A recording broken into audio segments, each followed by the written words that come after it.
Bismillahirrahmanirrahim. Assalamualaikum warahmatullahi wabarakatuh.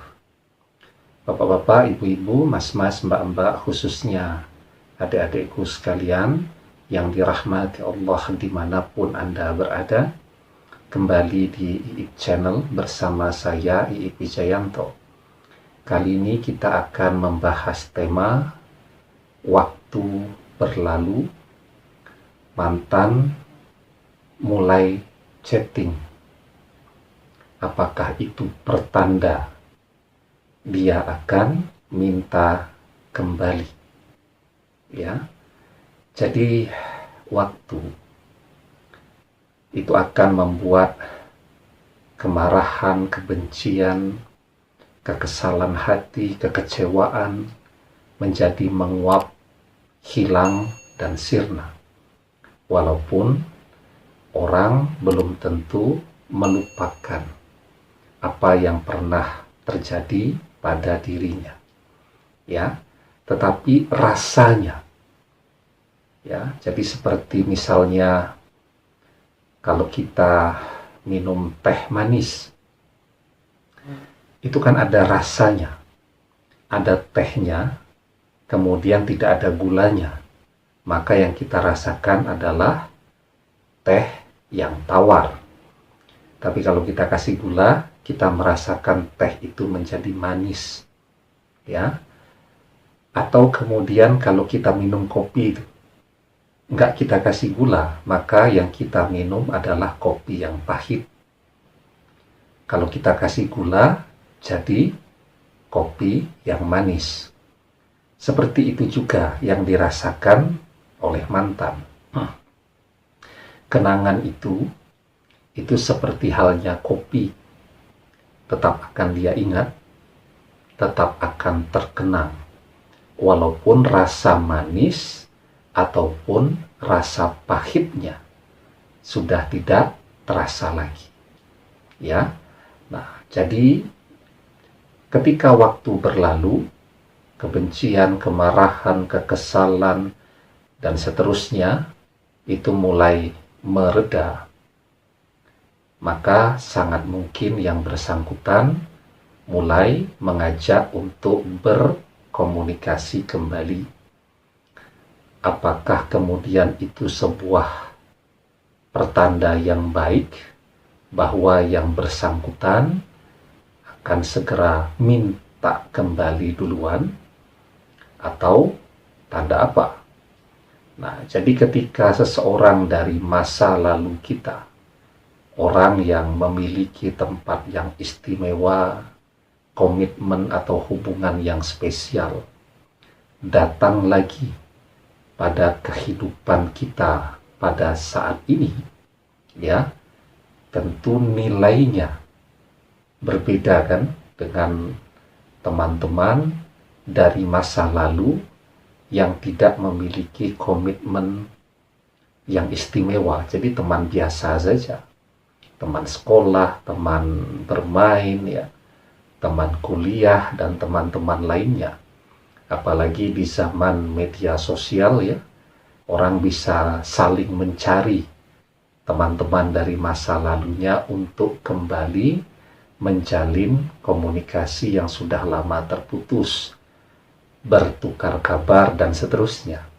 Jadi ketika dia datang dan hadir di dalam kehidupan kita, kalau teman biasa, ya, itu tentu tidak punya nilai yang istimewa, dan dia pun, ya, datang kembali ke dalam kehidupan kita juga bukan membawa niat yang istimewa.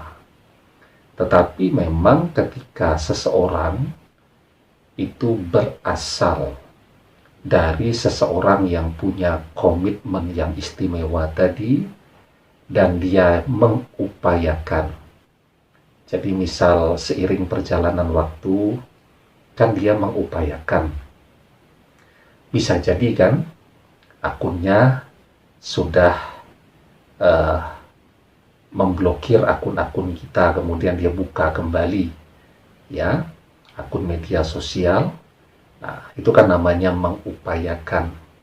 Atau mungkin pada saat itu saking kesalnya, saking mangkelnya kepada kita, bisa jadi kan akun-akun kita dihapus semua, nomor WA kita juga dihapus semua.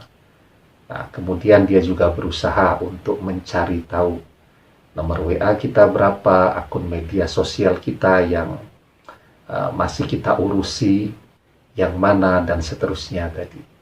Dan yang pasti dia juga berusaha untuk menekan rasa malu, rasa gengsinya, memulai komunikasi terlebih dahulu. Karena itu berat juga. Banyak orang ya, mungkin dari masa lalu dia pengen berkomunikasi dengan kita, pengen chatting dan seterusnya, tetapi misal dia pinjam akun WA adiknya atau saudaranya atau temannya, ya begitu.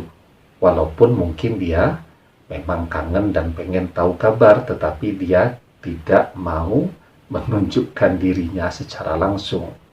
Nah, jadi saat dia menunjukkan dirinya secara langsung, itu ada usaha yang sangat keras di sana, yakni menekan gengsi, ya, menekan rasa malu untuk memulai komunikasi terlebih dahulu.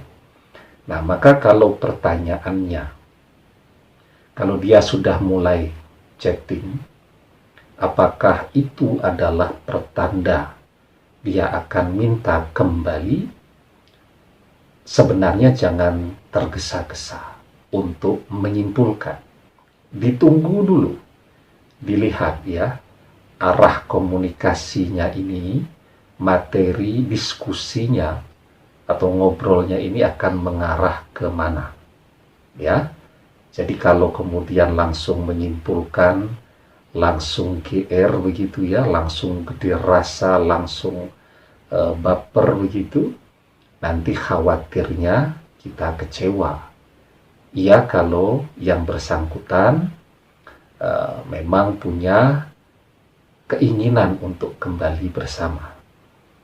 Bagaimana kalau ternyata dia memang murni hanya pengen untuk berkomunikasi, berteman, atau sekedar bersahabat kembali? Walaupun memang ya, seperti yang saya jelaskan di awal, bahwa seseorang dari masa lalu yang punya ikatan hati atau punya komitmen cinta atau punya komitmen yang spesial dan kembali menghubungi kita, itu niat yang dia bawa tentu agak berbeda dengan saat yang menghubungi tadi hanya sekedar teman-teman biasa di masa lalu tadi, ya. Nah, dan satu hal, kesabaran ya, ketika menunggu sesuatu.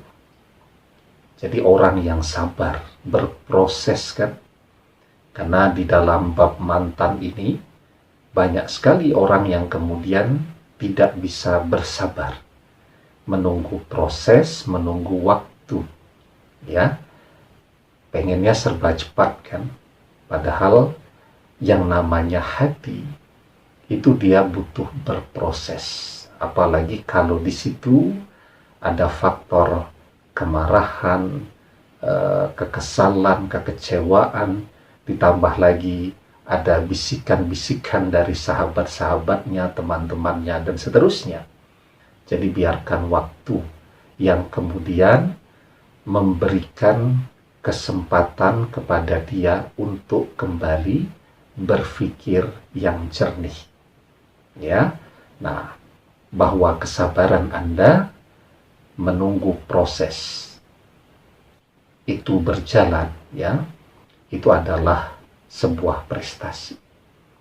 Dan orang yang sabar itu akan mendapatkan imbalan yang terbaik dari sisi Allah.